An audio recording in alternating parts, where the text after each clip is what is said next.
In the spring of 1900, a group of Greek sponge divers was forced by a violent storm to seek shelter near the tiny, rugged island of Anikythera. When the winds finally calmed, they decided to explore the unfamiliar depths. At 60 meters down, the lead diver surfaced in a state of sheer terror, claiming he found a heap of dead, rotting people on the seafloor. What it actually stumbled upon was a graveyard of marble and bronze, the wreckage of a massive Roman merchant ship that had succumbed to the Mediterranean 2,000 years ago. Among the gold jewelry, wine amphorae, and statues, the divers pulled up a corroded, calcified lump of bronze that looked more like a jagged rock than a treasure. For nearly 2 years, it sat in the basement of the National Archaeological Museum in Athens, largely ignored by researchers who were captivated by the beautiful sculptures. But as the bronze dried, it began to crack and split. One afternoon, an archaeologist noticed something that defied every law of history. Perfectly formed, interlocking gear teeth emerging from the green crust. To understand why this discovery was so terrifying to the scientific community, one must look at the traditional narrative of human progress. We are taught that history is a straight, ascending line. We believe ancient people used simple tools, and that complex mechanical clocks didn't appear until the 14th century, followed by the precision engineering of the Industrial Revolution. The Antikythera Mechanism, however, dates back to at least 100 BCE. It occupies a technological dead zone where such complexity simply should not exist.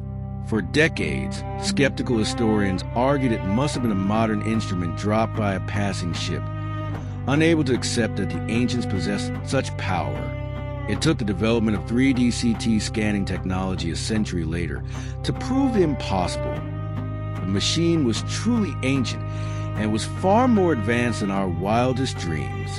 Inside the device's modest wooden casing were over 30 bronze gears, some with teeth as small as a single millimeter. When researchers digitally reconstructed the fragments, they realized it wasn't just a curiosity. It was the world's first analog computer. By turning a single hand crank, the user could track the positions of the sun, the moon, and the 5 planets known to the Greeks. It predicted solar and lunar eclipses with down-to-the-minute accuracy, and even utilized a complex pin-and-slot mechanism to account for the moon's irregular orbit. It was, quite literally, the entire cosmos held in the palm of a hand. But here is where the story gets dark.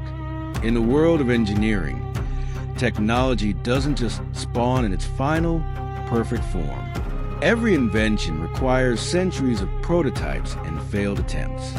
Yet, there is nothing else like this in the archaeological record. No earlier models, no blueprints, and no simple machines leading up to it. It is as if a modern smartphone were found buried in a medieval castle. Even more disturbing is what happened after. Following the Anikythera wreck, this technology didn't just stall, it vanished. For the next 1,400 years, humanity seemingly forgot how to build anything of this caliber. The knowledge was erased, only to be rediscovered over a millennium later. This raises a question that haunts the edges of our history. If the Greeks had mastered the gear and the computer 2,000 years ago, they were on the verge of an industrial revolution in the age of Rome. Why did it stop? Was it the result of a single genius whose work died with him? Or was there an entire era of high technology wiped from the map by war or catastrophe? If history isn't a straight line of progress, but a series of peaks and valleys, we are forced to wonder what else we have forgotten. We assume our own progress is permanent and guaranteed, but the silent, bronze gears of Anikythera suggest otherwise. They stand as a haunting reminder that we might not be the first to reach the summit, and that we may one day stand on the edge of the next great valley, watching our own wonders turn into unidentifiable rocks in the sand.